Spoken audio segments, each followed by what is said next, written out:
Yes, yes, yes.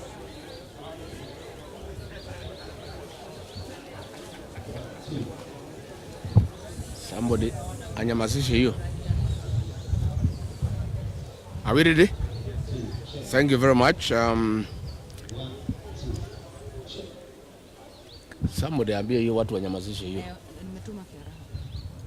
I've called this press conference to address serious concerns to the people of Kenya on media crackdown and suppression of media freedom by William Ruto and this rogue administration.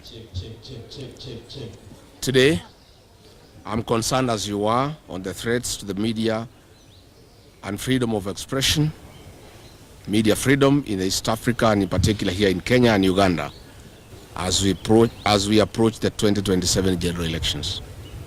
We have had a bad pattern in Kenya that ahead of general elections, journalists and bloggers get targeted by unpopular regimes that fear the power of the people at the ballot. Some journalists or bloggers are either disappear, they are silenced, compromised, or killed altogether. It is shameful that those stifling the media are on a barrage of attacks on the media are a product of the media and freedom of expression in Kenya. But for this regime led by a crooked dictator, learning from his counterparts in East Africa, it is worse. Journalists covering corruption stories, abuse of the rule of law, wanton looting of public resources, and other beats, and who have refused to be silenced, unintimidated, or corrupted by the state, live under perpetual fear, intimidation, and daily threats from the state machinery. Media houses that are firm on their independent editorial policy have not been spared either. Notably, on 25th June 2026, in the full glare of cameras, we witnessed a police officer throw kicks at a journalist in Nairobi streets for no apparent reason. Further, on 26th June 2026, 4 armed men believed to be police officers from the dreaded killer squad, Nairobi Sierra, armed with AK-47 assault rifles, attempted to abduct the Standard Group Nakuru-based associate editor, Mr. Nixon Kiprotich in Nakuru. This failed. It is saddening and painfully unbearable that on 24th and 25th June 2026, the President of the Republic of Kenya and Commander-in-Chief of our Defense Forces, Mr. William Ruto, on his official X account, launched a barrage of scathing attacks on the independence of the Standard Media Group. This was after a series of uncomfortable stories about this regime, and more painfully to him was a story on William Ruto gallery of lies. This attack is an open defiance to truth and total war on the freedom of media as stipulated under Article 34 of our Constitution. I am aware that the journalist Vera Morara, who did these stories under trail by security forces 24 hours every day, and if anything happens to Vera, William Ruto must be held to account. Mr. William Ruto, the media does not live under your mercy or privilege. If you think the media is your enemy, you are mistaken. Wait for August 10th next year.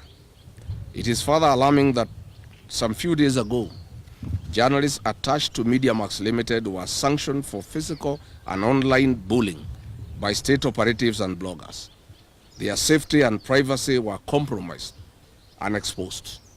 Notably, Kameme Radio journalists Muthoni wa Kirumba and Gatonye wa Mbugua were, among others, have been threatened and exposed to verbal and physical abuse from political class and other undercover security agencies. Particularly, President Ruto's advisor on the persecution of the mountain region, Moses Kuria, has given threats to Muthoni wa Kirumba, and if anything happens to Muthoni wa Kirumba, Moses Kuria and William Ruto must be held to account. Those behaviors being learned from the East African dictators will not be played here in Kenya. I must say for the record, Kenya is not Uganda and Kenya is not Tanzania.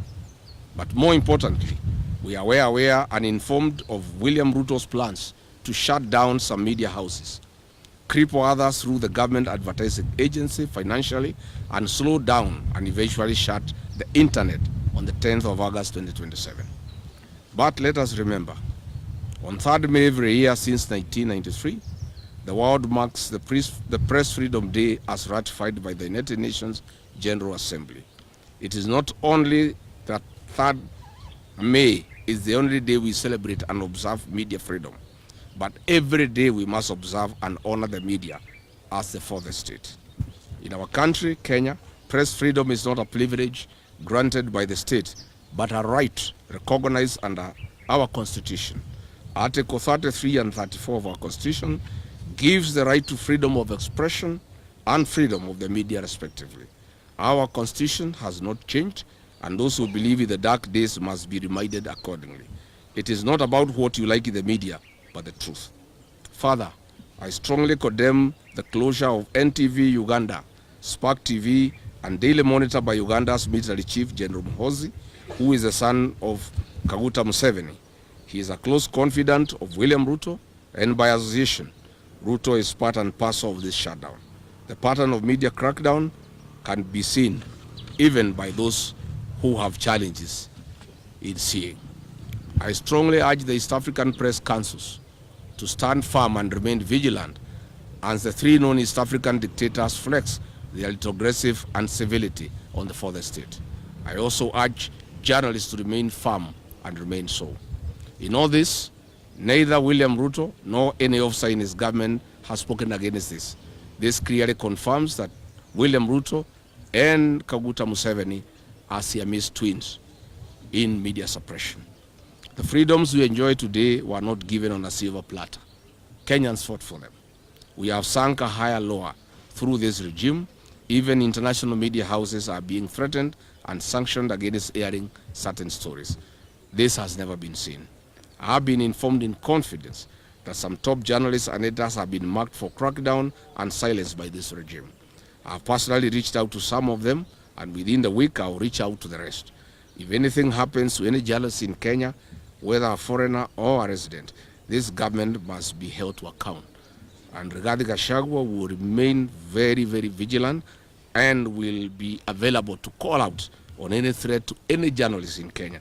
I want to assure journalists wherever they are that they have my full support, and I'll be there for them at this very difficult time. If this government thinks that their problem is the media, this is the biggest lie they are living in. The problem is not the media. It is fake promises, failure, lies, a failing economy, failed systems, poor service delivery, corruption, abuse of the rule of law, abductions, extrajudicial killings, and total failure of government. William Ruto, please leave journalists alone. Leave the media houses alone. Do not take us back to the dark days of the 80s and the 90s.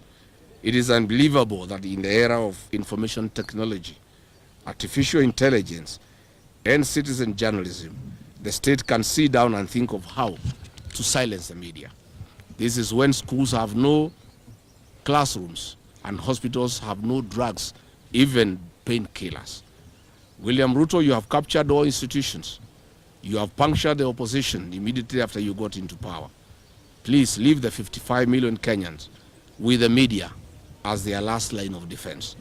I call on all media houses, the journalists and the editors to stand in solidarity with one another. Do not be cowed.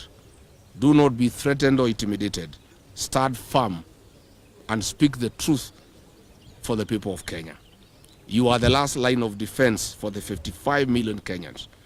Ahead of the 2027 general elections, as you observe your code of ethics to report elections, be forthright and do not allow the state to capture or subvert the will of the people. The Kenya Editors Guild must stand firm and protect the editorial independence. You must shield your members and stand for Kenya. Your members must be safe and their rights must be protected. Please do not let the excesses of this regime kill your journalism. I call on the United Nations and the intergovernmental bodies that protect journalists not to shut their eyes on Kenya and Uganda as we witness targeted assault on the members of the fourth estate. A society must endure without a government for a while, but no free society can endure without a free media. Finally, I ask the 55 million Kenyans not to relate this assault on the media. After this clueless regime is done with the media, they'll come for you.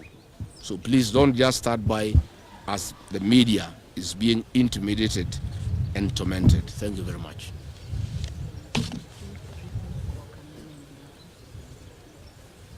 Kwaja kweli ya hii